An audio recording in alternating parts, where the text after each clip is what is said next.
Welcome back friends, welcome to invest ji. एक बार फिर से आप सबका बहुत बहुत स्वागत है। फ्रेंड्स, पिछले कुछ दिनों से मैं वीडियो नहीं लगा पा रहा हूं क्योंकि इन दिनों में मैं भी काफ़ी ज़्यादा बिजी चल रहा हूं। तो मैंने सोचा कि इन दिनों में बाज़ार में करेक्शन भी काफ़ी अच्छा हो रहा है, तो हो सकता है किसी निवेशक को आज के वीडियो का फ़ायदा हो जाए, क्योंकि हर कोई जानना चाहेगा बाज़ार में इतनी गिरावट होने के बाद में कहाँ पे मौका हो सकता है। पूरा डिटेल में वन बाय वन आपके साथ में शेयर करूँगा।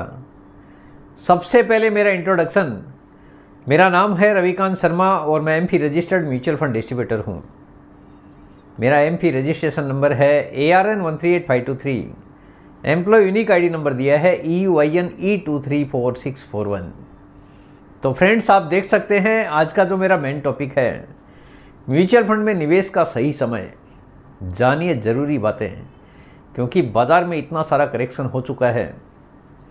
ऐसे समय में हर कोई चाहेगा कि कौन सी ऐसी ज़रूरी बातें हैं जिनको ध्यान में रखकर निवेश की शुरुआत कर देनी चाहिए।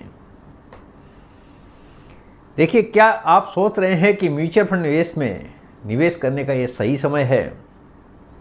इस वीडियो में आपको एकदम सरल और आसान तरीके से पूरी जानकारी देने वाला हूँ, जिससे आप एक इन्फॉर्म्ड डिसीजन ले सकें। मार्केट टाइमिंग, देखिए, ये सबसे ज़्यादा इम्पोर्टेंट है, जिसको प्रिडिक्ट करना हर किसी के लिए काफ़ी ज़्यादा मुश्किल है। इससे बचने के लिए आपको क्या करना है, तो SIP अगर आप शुरू करते हैं, यानी सिस्टमेटिक इन्वेस्टमेंट प्लान, कोई भी आदमी आपको ये नहीं बता पाएगा कि बाज़ार में और गिरावट होगी कि नहीं होगी। क्या बाज़ार यहीं से ऊपर की तरफ छलांग लगाना शुरू कर देगा? क्योंकि इतने करेक्शन के बाद में हर किसी को इंतज़ार है, तो एक लंबी छलांग लगने का। इसी चक्कर में बहुत सारे लोग हैं इन्वेस्टमेंट करना शुरू कर चुके हैं। बाज़ार में जैसे जैसे गिरावट होती जा रही है, वैसे वैसे थोड़ा थोड़ा इन्वेस्टमेंट करते जा रहे हैं। लेकिन लगातार हो रही गिरावट से कुछ निवेशक काफ़ी ज़्यादा परेशान भी हो चुके हैं, क्योंकि हर किसी को अपना पैसा प्यारा होता है।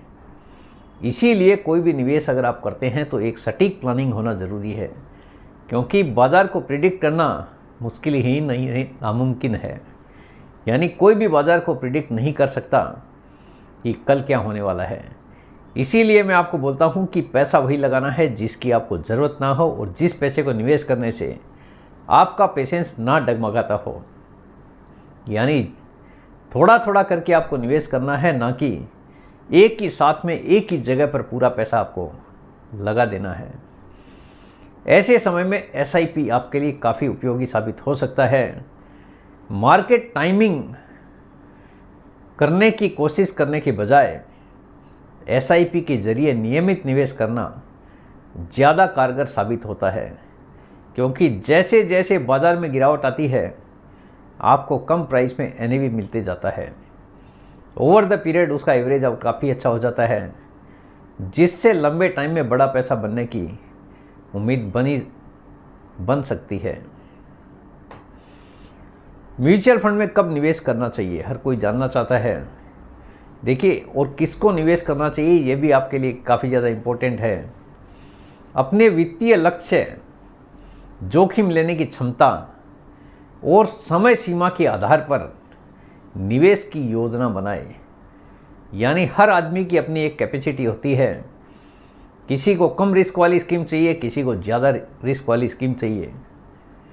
क्योंकि बहुत सारे निवेशक हैं कि भाई पैसा भले ही ना बने, लेकिन हमारा पैसा डूबना बिल्कुल नहीं चाहिए।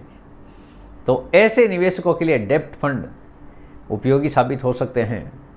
और कई निवेशक ऐसे होते हैं जो कि रिस्क लेना पसंद करते हैं। लंबे टाइम में बड़ा पैसा बनना चाहिए, हर किसी की माइंडसेट होती है। उसके हिसाब से ही हर कोई निवेश करना शुरू करता है। उदाहरण आप देखिए, निवेश का सही समय वो है जब आपके पास एक स्पष्ट योजना और लंबी अवधि का दृष्टिकोण हो। अगर किसी को इक्विटी फंड में निवेश करना है तो टारगेट आपका 15-20 साल का एटलीस्ट होना चाहिए। क्योंकि बाज़ार को प्रिडिक्ट करना हर किसी के लिए काफ़ी ज़्यादा मुश्किल होता है। तो लंबा टारगेट रखेंगे, एसआईपी साथ में करेंगे तो लंबे टाइम में आपके लिए हो सकता है कि एक बड़ा पैसा बनकर तैयार हो जाए। सही फंड का चुनाव कैसे करें, ये भी हर किसी के लिए काफ़ी ज़्यादा इम्पोर्टेंट है। इक्विटी फंड को लंबी अवधि के लिए, डेब्ट फंड को स्थिरता के लिए, यानी कई निवेशक ऐसे होते हैं कि बाज़ार भले ही ना बढ़े, बाज़ार गिरे भी नहीं, लेकिन मेरा पैसा यहाँ से डाउन नहीं होना चाहिए, तो ऐसे निवेशकों के लिए डेब्ट फंड एक अच्छा साबित हो सकता है। और बैलेंस फंड को मध्यम जोखिम के लिए उपयुक्त माना जाता है, यानी जिस किसी को रिस्क लेना है उसको इक्विटी फंड में निवेश करना चाहिए, और जिसको स्थिरता चाहिए, यानी भले ही बाज़ार ना बढ़े, बाज़ार गिरे या बढ़े, उससे कुछ लेना देना नहीं है, लेकिन पैसा नीचे नहीं आना चाहिए, तो ऐसे लोग डेब्ट फंड को चूज कर सकते हैं। और जिसको थोड़ा सा रिस्क लेना है, थोड़ा कम रिस्क लेना है, उसके लिए बैलेंस फंड उपयोगी साबित हो सकते हैं। उदाहरण, अगर आप ज़्यादा जोखिम ले सकते हैं तो इक्विटी फंड आपको चूज करना है, वहीं स्थिरता के लिए डेब्ट फंड आप ले सकते हैं। और जिस किसी को एकदम हाई रिस्क लेना है, म्यूचुअल फंड में निवेश करना है और हाई रिस्क के साथ में निवेश करना है, तो ऐसे निवेशकों के लिए फंड ऐसा होना चाहिए जिसमें स्मॉल कैप आ जाए, मिड कैप आ जाए, लार्ज कैप आ जाए, वैल्यू फंड आ जाए, यानी कुछ चले या नहीं चले, उसके पोर्टफोलियो में हर किसी प्रकार का इक्विटी का जो शेयर्स है वो होना चाहिए। तो ऐसे फंड आपके लिए लंबे टाइम में, अगर आप हाई रिस्क लेना चाहते हैं तो लंबे टाइम में आपको बड़ा पैसा बनाने के देने का दम रखते हैं। एक है फ्लेक्सी कैप फंड और दूसरा है मल्टी कैप फंड। आपने नोटिस किया है कि आजकल मिड कैप काफ़ी ज़्यादा तेज़ गति से गिरते जा रहे हैं, तो ऐसे केस में आपके पास में ऐसा फंड अगर रहेगा तो हो सकता है कि लंबे टाइम में आपको बड़ा पैसा बना के मिल सके। तो फ्लेक्सी कैप फंड और मल्टी कैप फंड दोनों ही अलग तरह के फंड है, लेकिन दोनों ही एक जैसे ही काम करते हैं। दोनों ही फंड में स्मॉल कैप भी आता है, मिड कैप भी आता है, लार्ज कैप भी आता है, लेकिन सबसे बड़ी बात है कि इन फ्लेक्सी कैप फंड में फंड मैनेजर के पास में पूरी तरह से फ्लेक्सिबिलिटी होती है।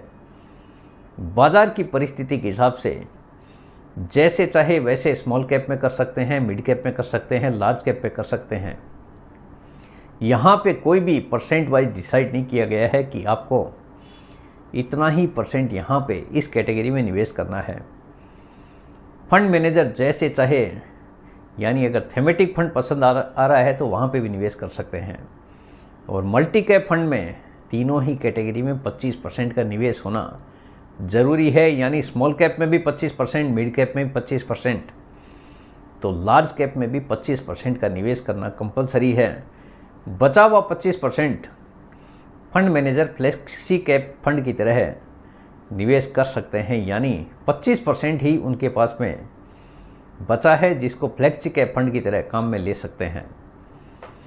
तो कुछ एग्जाम्पल्स आपके सामने है, उसमें नंबर 1 पे मैंने रखा है, ये वैसे नंबर 1 नहीं है, केवल नाम के हिसाब से नंबर 1 है, bank of India flexi cap fund. Example के तौर पे 5 फंड आपके सामने है।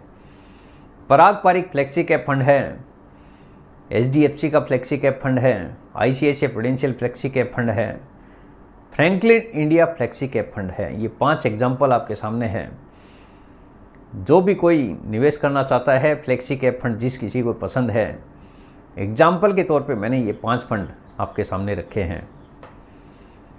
दूसरा एग्जाम्पल है मल्टी कैप फंड का। मल्टी कैप फंड में HDFC मल्टी कैप फंड है, बैंक ऑफ इंडिया का मल्टी कैप फंड है, HSBC का मल्टी कैप फंड है, SBI का मल्टी कैप फंड है और Motilal Oswal multi cap fund है। ये 5 फंड के एग्जाम्पल मैंने आपके सामने रखे हैं। तो मल्टी कैप फंड और फ्लेक्सी कैप फंड दोनों ही अलग तरह के फंड है, इसलिए मैंने 5 फंड के एग्जाम्पल आपके सामने रखे हैं। तो फ्रेंड्स, उम्मीद करता हूँ आपको आज का ये वीडियो पसंद आ गया होगा। वीडियो अगर पसंद आ गया, वीडियो को लाइक करना, शेयर करना बिल्कुल मत भूलिए। बेल आइकन पे ज़रूर क्लिक करके रखिए, चैनल को ज़रूर सब्सक्राइब कीजिए। जितने ज़्यादा लोगों के साथ में हो सके शेयर कीजिए, ताकि हर किसी को इसका बेनिफिट मिल सके। Thank you very much friends, thanks for watching this video.